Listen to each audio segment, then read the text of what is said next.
Yo, what is up gamers? My name is Russ. Welcome back to another commentary video. Today I'm going to be teaching you how to play Havoc Demon Hunter in Operation Mechagon Workshop. I'm going to be doing that by taking you through my own gameplay, pack by pack, narrating over the top of it, letting you in on my decision making process, what went well and what didn't go so well, and why I did the things that I did, along with telling you about a couple of the strats that we used in our team, hopefully giving you a couple of nice weak auras as well. And I'm hoping by the end of this video that you'll go away having learned a thing or two so that you can be the guy making the plays in your next workshop run. So grab yourself a drink. I have myself a nice cup of tea, and as the key is counting down as we begin, I'm just going to put on screen for you my talents, my gear, and my soulbinds. Now I'm playing in the single target raid build for this key because Workshop is mostly a single target dungeon. It's quite linear. There's not very many AoE pools, so you don't really want to be playing the first blood build in this one. And I'm taking crit from the broker. And yeah, as you can see, we're kind of like standing back here at the beginning as our tank goes to solo the first room. Now you might have seen this or heard about it, but basically what's happening is the first trash pack is going to be spawning these orange swirlies on the ground. They're called Rocket Barrage. And the tank can actually, they do friendly fire damage, and the tank can actually pull the mobs, including the infiltrator there, through the orange swirlies on the ground. So he's just kind of walking them around in the orange swirlies and they kill themselves. He's obviously a blood decay and those guys are kind of invincible, so he can just heal through all that damage. And the reason that we're not helping him, you'd think like, well, surely it'd be quicker with your DPS.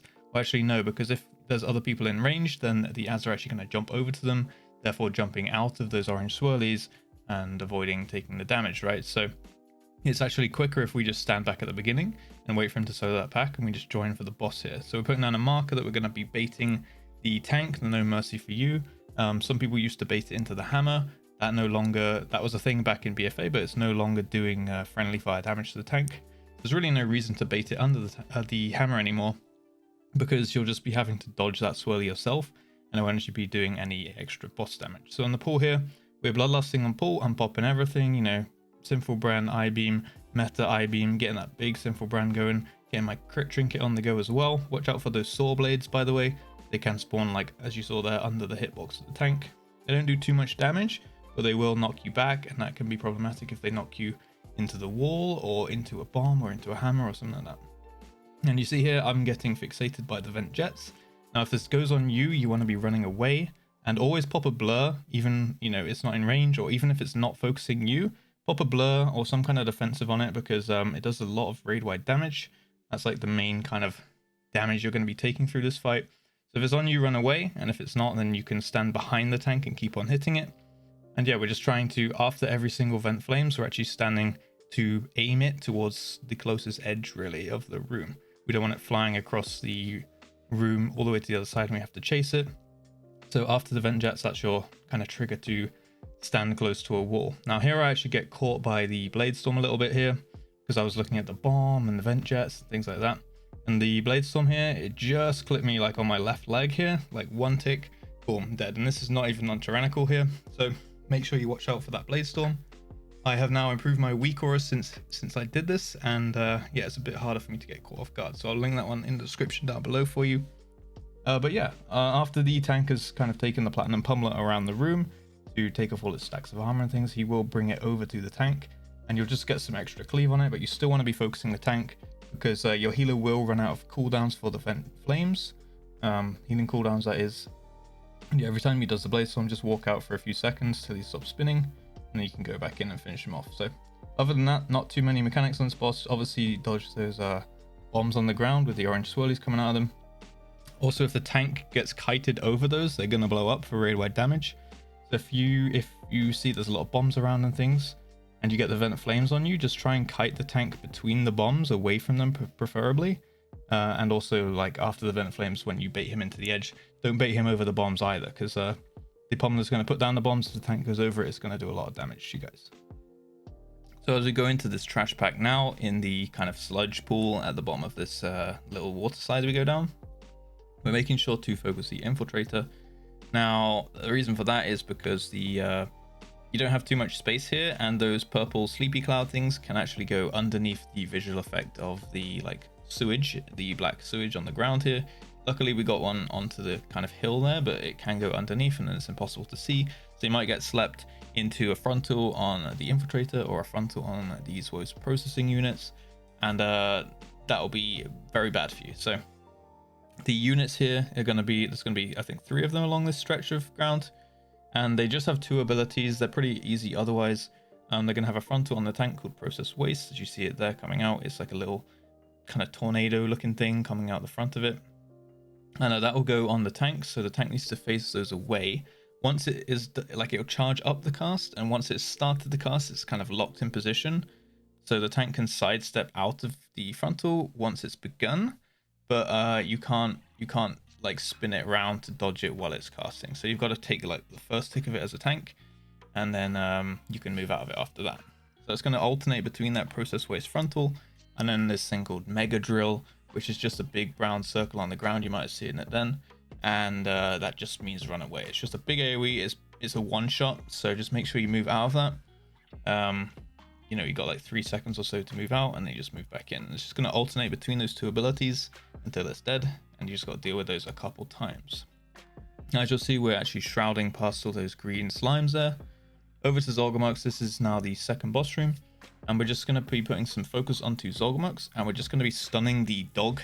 It just does a bit of tank damage, and on top of Zolgamux already doing some tank damage with that claws ability that she has, it's just going to, you know, help the tank out. We're just going to be stunning that dog whenever we can, and our druid healer here is going to be using hibernate onto the bat each time, so we don't have to worry too much about that. Now, you can also cage the bat. You can also throw your fellow eruption or your AoE stun Chaos Nova onto the bat to stop the hypnosis, and once it's been stopped, it won't recast, so then it's kind of just chilling.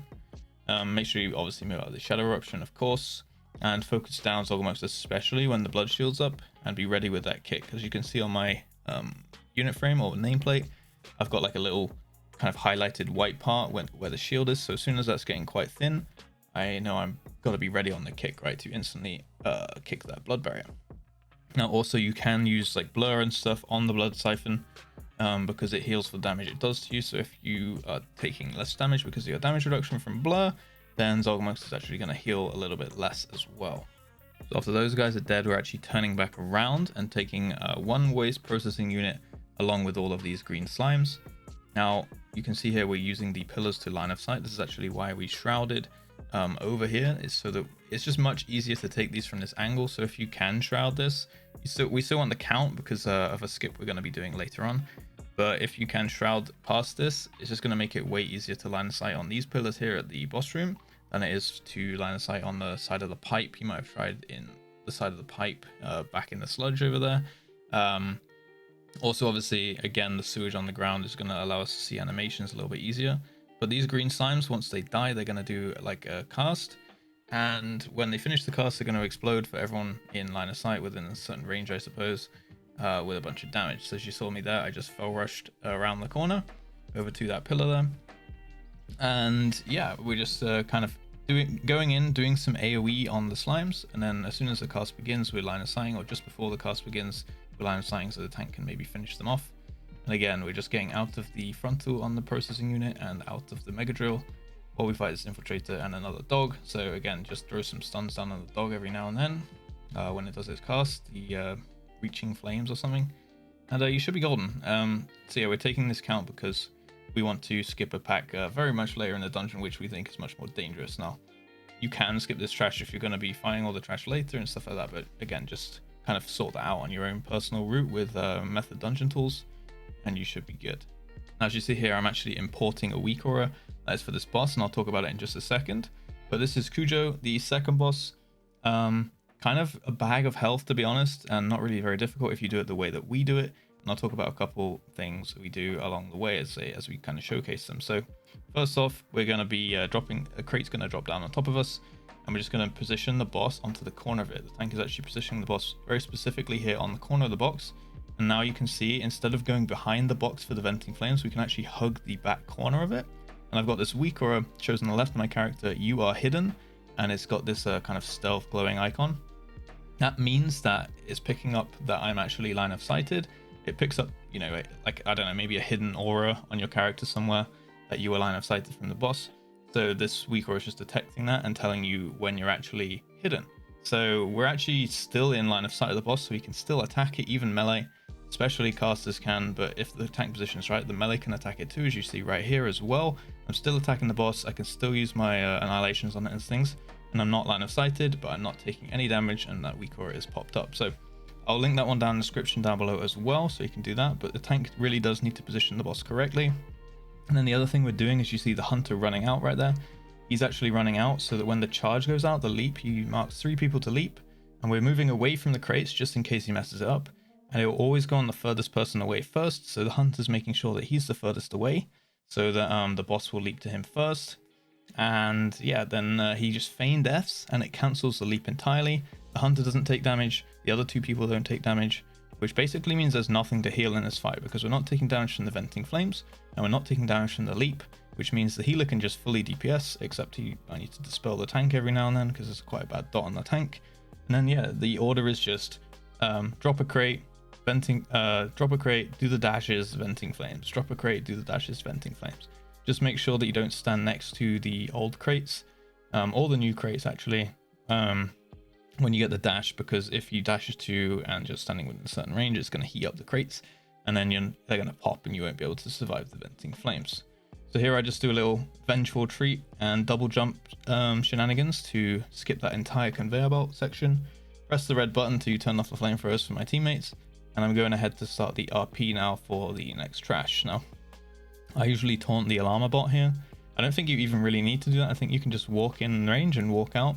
I threw my glaive and it accidentally clipped onto a yellow mob citizen here. That was like an extra thing we had to kill in the end, but they don't give percentage, so don't worry about that. And yeah, here we go on to the next pack, which is just Tinkerers. Now, our tank actually goes down here. I'm not exactly sure how. I think he just got kind of wombo comboed by a couple of Tinkerers doing Giga Wallop at the same time. We had a slight mishap on comms with kicks and things. I called orange at the same time as someone else called orange, and I had to switch to purple, but I didn't quite get the kick off. But if he got orange, then I don't see how the tank got, you know, double banged there. But I think he also said on comms that he was being greedy with his defensive, so he didn't actually pop a rune tap or something as he went in. I'm not 100% sure, but yeah, it wasn't a big deal. We had a combat res ready, so it was kind of fine. Now on this pack, you just want to be interrupting the Tinkerers, that Giga Wallop if you can, as much as you can. You can stun them as well and things like that. They're going to be throwing out these mechanical squirrels. You see that big blue swirly on the ground there. Don't worry about them too much. They can be stunned. I think it cancels the cast, but I'm not sure if they recast it after that. Usually we just let them pop and explode, so we can use our stuns on other things like the Tinkerers or the guards or anything like that. But yeah, the Tinkerers are going to do those 2 things. They're going to put the squirrels out, which you move out of, and they're going to do the Giga Wallop on the tank, or actually on random people. So you do want to be interrupting that, so that you don't just have random people get one shot. As you saw, a rogue went quite low there. I went quite low as well. And like, I'm not tanking anything. I'm not standing any mechanics. So it's kind of unavoidable damage. You just want to be kicking that as much as you can. On the next pack, this is kind of the hard one of these 3 packs here. You're going to be putting your focus on Defense Bot Mark 3. Now these have an ability called Short Out. You're going to see it in just a second. I'm actually saving my Darkness for this. It's going to do the first cast. I'm going to Darkness the first cast. We're going to stack up. Hopefully we're going to get some good RNG and ignore a couple of the ticks, because the Short Out damage on top of the Grievous is going to be pretty punishing for us. So we're just focusing down that number Mark 3 bot. And then there's 2 Mark 1 defense bots as well. Now those ones don't really do too much. They're just going to be putting magic debuffs out on people. As you see right now, I have actually 2 of them. So if I get a spell, that would be actually pretty huge for me. If you get those debuffs, you just need to get some spot healing. So you can throw up a blur or something like that. If you get really, really low, obviously use your nether walk and things like that. But they should usually do 2 of them. Usually they'll put them on different targets. So the healer will usually just dispel one and spot heal the other guy. But yeah, in this case, I got both of them, and that was quite unfortunate. But yeah, other than that, they don't really do too much. You can stun them and things like that. And then we move on to the 3rd mob in this kind of like mini series of trash, I guess. The Blastertron X80. And as you can see, we're doing a little dance right now. It doesn't really have too many mechanics. He does a frontal where he just turns around, faces someone and fires a missile. Obviously, you just sidestep that one. And then that dance, as you saw the capacitor discharge, this is a frontal right there. The dance, there's going to be like 4 quadrants, and there's going to be 1 safe zone, 1 safe quadrant. It's kind of hard to see if your graphics are low, I guess. So just stand in the safe zone here as we are, and it's going to move like the pizza slice over to the other side, and then the other side will do that 3 times per capacitor discharge. and then you're just going to be yeah, basically just sidestepping. So if you're ranged, stay close to the spider so that you can, you have to travel less distance basically. Now we are onto the kind of alarm bot maze phase right here. You can actually Venthyr Door of Shadows over these, which I didn't know that, well, I didn't think at the time. I knew you could do it, I'd heard it, tried doing it there as you saw, but I'm line of sight in this little vent here, so this is the safe way to do it. You get yourself to that little vent and you wait for that one on the right to walk back past you, and you can walk around. Otherwise you can walk kind of halfway up and just Venthyr over the rest. That's something that I've been doing from since the point of this key, and it works fine. So yeah, just make sure that you take that one slow. Don't get sent back to the beginning because that's going to cost you way more time than trying to rush it. And then we're going on to this pack here. Again, mobs. We've actually seen all of these mobs, I think, except maybe the mechanics and the defenders at some point throughout this dungeon. So obviously we have the Tinkerer here, which again, just interrupt the Giga Wallop. He's going to be doing the mechanical squirrel. Again, move out of that one. And then you've got defenders that put up these shield generators, which you can, they will do damage reduction to anything standing inside it. That means enemies and friendlies. So if you feel like you're getting attacked a lot or you're at risk of dying, you can actually stand yourself inside the shield generator there, and it will actually act as a damage reduction for you, which is going to be very useful for some of the trash after this boss. But yeah, other than that, just interrupt the mechanics, interrupt the Tinkerers, and the healer's going to be dispelling those Arcing Zap debuffs from the Defense Bot Mark 1s. We're just kind of seeing the same mobs again and again and again, and now I think that we've seen almost every single mob in the dungeon now. And we move on to the third boss, Head Machinist Sparkflux. Personally, one of my least favorite boss fights in all of Mythic Plus so far that I've ever done, not just Shadowlands or anything like that.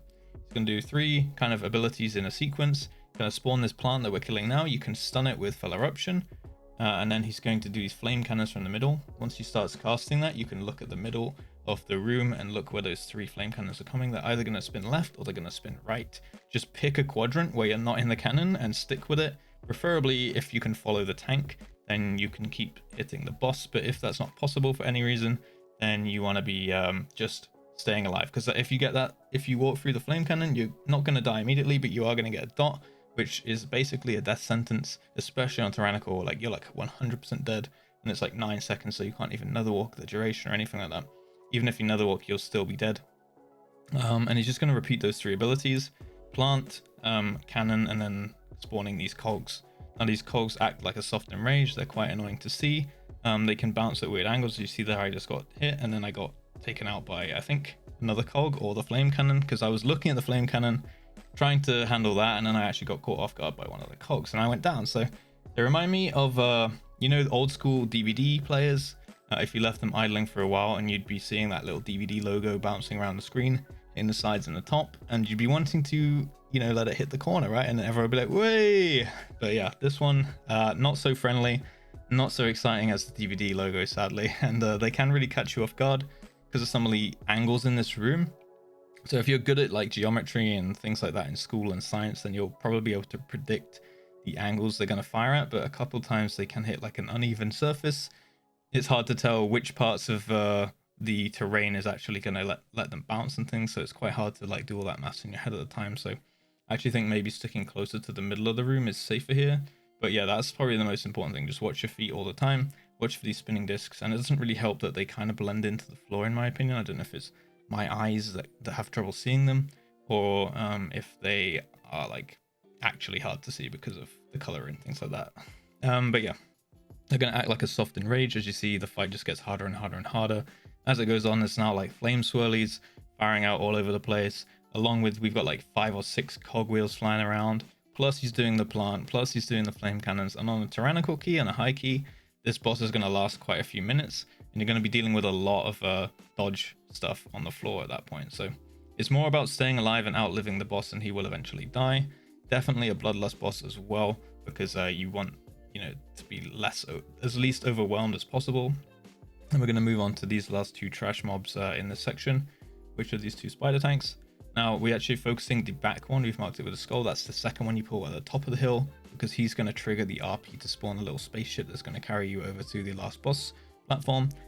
So we want the second one we pull to be the one that we kill first to activate the RP, and we kill off the first one as the ship is coming down to land. So we're kind of leaving them, at the same time-ish, but yeah, we want to make sure the skull one dies first, basically. Now they only have a couple abilities. They're going to do a little rocket barrage, as you saw those orange swirlies on the ground, and they're also going to do the same sonic pulse, where they just turn around, face one person, and fire like a frontal in a line. Just make sure that you dodge that one. So as soon as you see them turn kind of erratically, make sure you're looking for that cast bar and where they're facing, and just moving to the side of them so that they can't catch you off guard. As you saw, maybe they will both fire at the same time, so just be cautious of that one. So now onto the last boss platform. We got 2 more packs left to do. Again, we've seen all these mobs before. We got the Tinkerer here, so that's going to fire the squirrel. As you can see, we're a bit more pushed for space now because we're on this kind of thin platform. So just make sure that you do dodge that squirrel. It's going to be doing that big swirly and things, as you see it running after the healer now. And we're focusing down the defense bot Mark 3 because that is the one that's going to do the short outcast.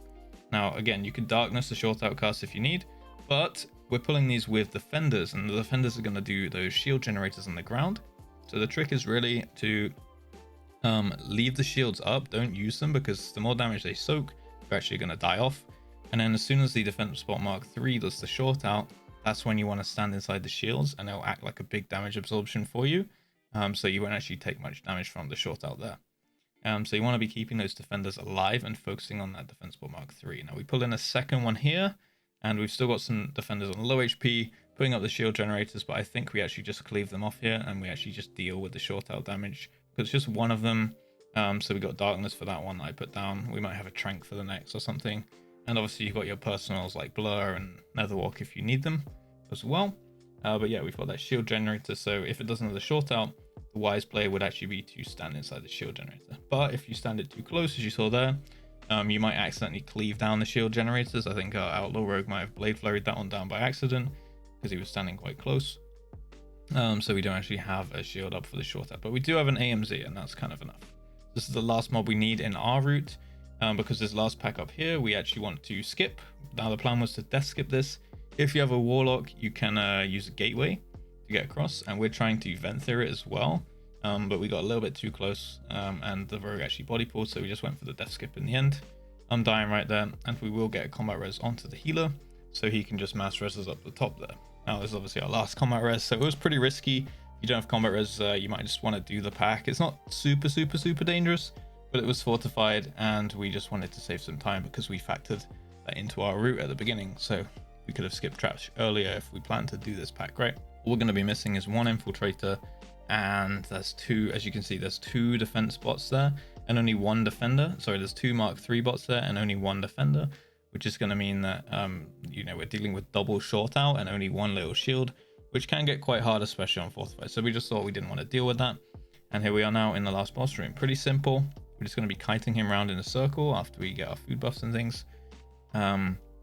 And yeah, one big tip for him is stand still when you get the Mega Zap or Giga Zap, whatever it's called, and you let your teammates move away from you. So you stand your ground, let your teammates move away from you. You don't want to spin the boss around and maybe like collateral people, because then you end up having a debuff on 2 or 3 targets. Now, as we pull the boss, you're going to see these 4 little bomb things spawn, and they are going to occasionally put some blue swirlies on the ground, and they're going to show arrows of where they're relocating to. You just want to be dodging these. For me, I just take a step out, let them relocate, and then move back in. Find a nice little safe spot to stand. If they do hit you, they're going to do a bunch of damage. On a higher tyrannical key, that's probably a one-shot, and also they're going to knock you back potentially off the edge or into something else that's bad. So yeah, you just don't want to be getting hit by those. So a safe way to do it is just to kind of stand around the boss, and then as soon as he does the little swirlies, they're relocating, then you just want to be taking a step out and moving. Now you see here he's taking off. You don't want to be standing in that big orange swirly as he takes off, but as soon as you know that he's not targeting you, as you see he's chasing our rogue here, I can actually go back in and DPS him. So you can stand at like max melee range, and the cutting beam itself, if it's not on you, won't actually do much damage to you, if any at all, I think. So you can actually move back into DPS, but just make sure that you kind of let him take off, give him some space, work out if it's on you or not, and then kite back if it is on you, and if it's not, you can go back into DPS. Now you see that I stood still because I had the Mega Zap, and you see now I blurred it, and I got Iron Barked, and I'm still taking a ton of damage, and this is not even on Tyrannical right here. So just make sure that you're ready for that, and again, stand still. Do not cleave your teammates with that Giga Zap. Sorry, it's called Giga Zap.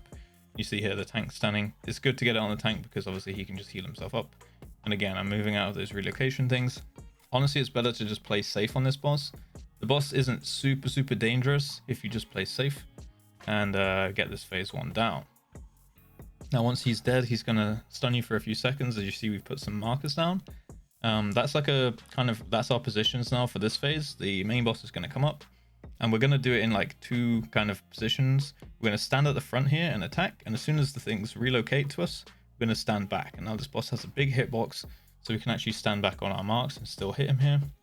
And then we're obviously spread out in case we get the Giga Zap, so it goes on 3 people. So I'm on the very left one, taking my thing, standing still, and then we're moving to the front, letting them relocate, and then moving back. And then it just basically means that you have way more space. It's much less hectic in melee with those orbs coming out.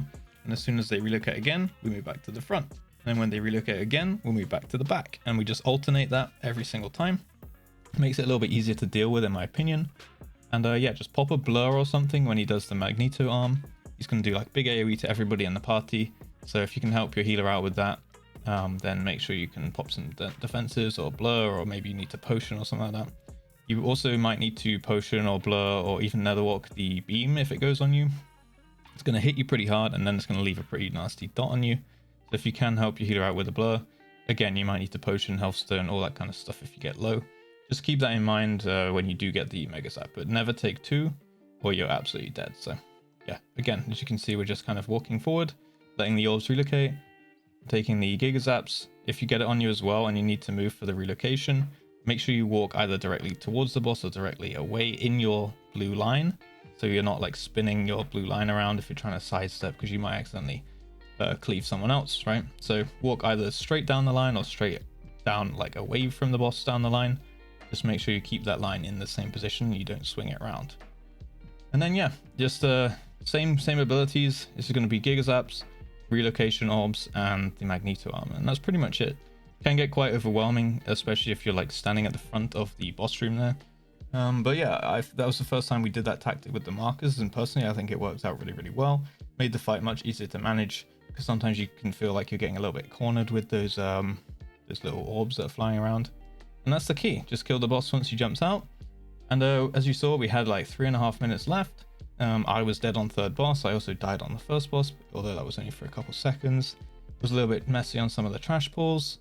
You know, the death skip took us a while as well, but overall pretty okay, pretty decent clean run. So yeah, hopefully you learned a thing or two. Make sure you check out my other commentaries on my channel, and if you liked the video and you made it this far, you obviously liked it, so hit it with a like, consider subscribing to the channel and all that good stuff. But until next time guys, have a great day, and as always, peace.